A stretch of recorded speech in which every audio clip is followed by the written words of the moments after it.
The rhetoric between the US and Russia hasn't been more pointed since the end of the Cold War. Now, as it appears a coalition of France, the UK, and the US could strike at any moment, Russia now claims that the United Kingdom was behind the deadly gas attack in Douma, Syria. Russia says conclusively that the attacks were staged and that the footage of people being treated in its aftermath was actually of people who suffered smoke poisoning. Supposedly 2 men have told Russia how the incident was staged. The spokesman for Russia's Ministry of Defense, Major General Igor Konashenkov, stated the following today. Please notice, these people do not hide their names. These are not some faceless claims on the social media by anonymous activists. They took part in taking that footage. The Russian Defense Ministry also has evidence that Britain had a direct involvement in arranging this provocation in Eastern Ghouta. We know for certain that between April 3 and April 6 the so-called White Helmets were seriously pressured from London to speed up the provocation that they were preparing. Kremlin mouthpiece RT.com wrote the following to describe the narrative the Ministry of Defense was trying to peddle. According to Konashenkov, the group, which was a primary source of photos and footage of the purported chemical attack, was informed of a large-scale artillery attack on Damascus planned by the Islamist group Army of Islam, which controlled Douma at the time. The White Helmets were ordered to arrange the provocation after retaliatory strikes by the Syrian government forces, which the shelling was certain to lead to, he said. One of the interviews published by the ministry showed a man who said his name was Halil Ajij, and who said he was a medical student working at Douma's only operational hospital.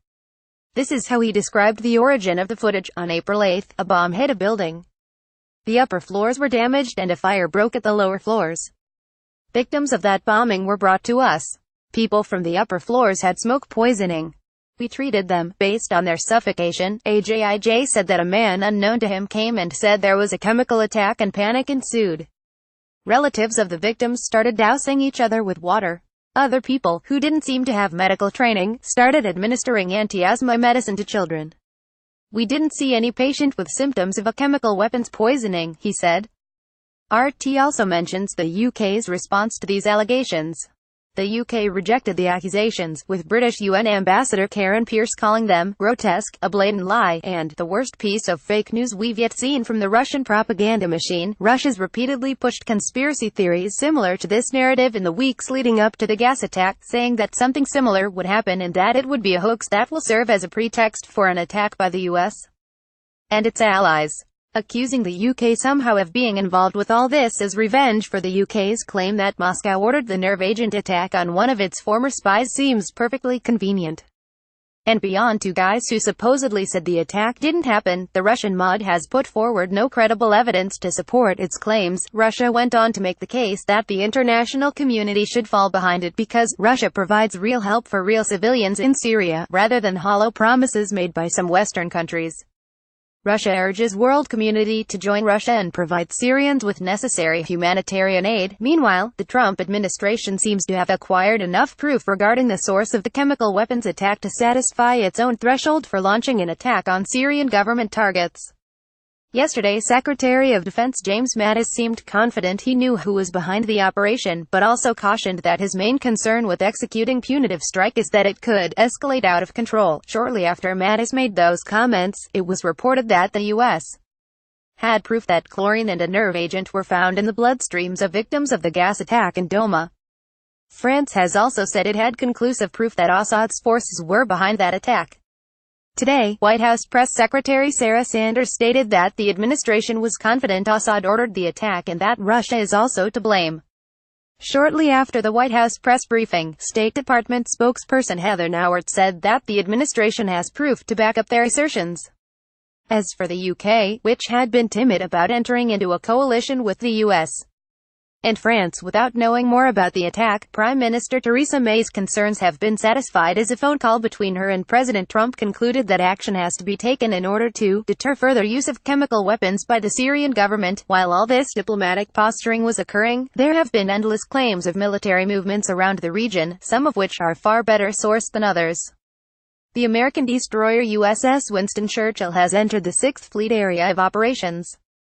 The warship is likely to take up station in the eastern Mediterranean eventually alongside USS Donald Cook, which is already there. The Harry S.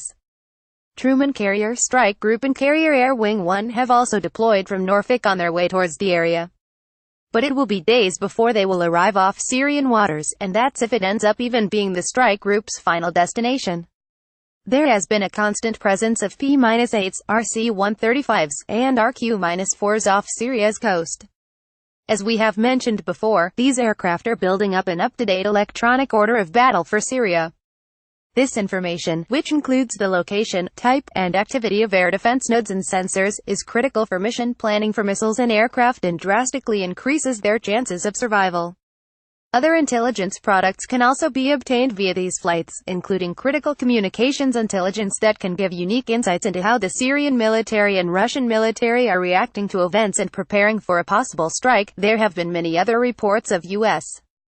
and Allied capabilities moving into striking distance, but in reality, there is plenty of capability already there for such an operation, and the ability to execute global strike missions with B-2 bombers from thousands of miles away should also be kept in mind. And no, American strikes do not only have to emanate from the Mediterranean.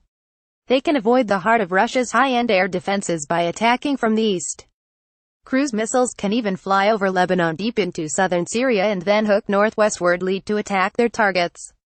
Even B-2s can sortie from Guam or from the U.S., possibly stopping in Diego Garcia, before prosecuting their targets from the east. And of course, there is plenty of U.S. air power based in Europe, Jordan, and the Persian Gulf as well. Russian military movements have also made steady news in recent days, from Russian Navy ships supposedly vacating their berths in Tartus, Syria, to Russia supposedly being allowed to use Iranian airspace and airfields for their heavy bombers. What exactly Russia would do with those aircraft is unknown, as they would have a very hard time surviving America's persistent air patrols over eastern Syria. We have already talked in depth about Russia's possible response to an American-led strike on Assad's forces and capabilities, which could include launching their own cruise missile attacks on forwarding operating bases used by U.S.-backed fighters in the country. As for the possible attack itself, it seems that Trump, May, and Macron have decided to do something, but when that something will occur remains a mystery. Currently, it is 1 a.m. in Damascus and the weather is calm with sporadic clouds. The moon is only 8% illuminated, and it will only be 3% tomorrow, which is the right conditions for use of B-2s and other low observable platforms, and for special operations and combat search and rescue personnel to be able to do their jobs if called upon. With all this in mind, the strikes could come as soon as tonight, and we are standing by to cover it in unique marathon fashion. Contact the author, Tyler at TheDrive.com. Don't forget to sign up your email address.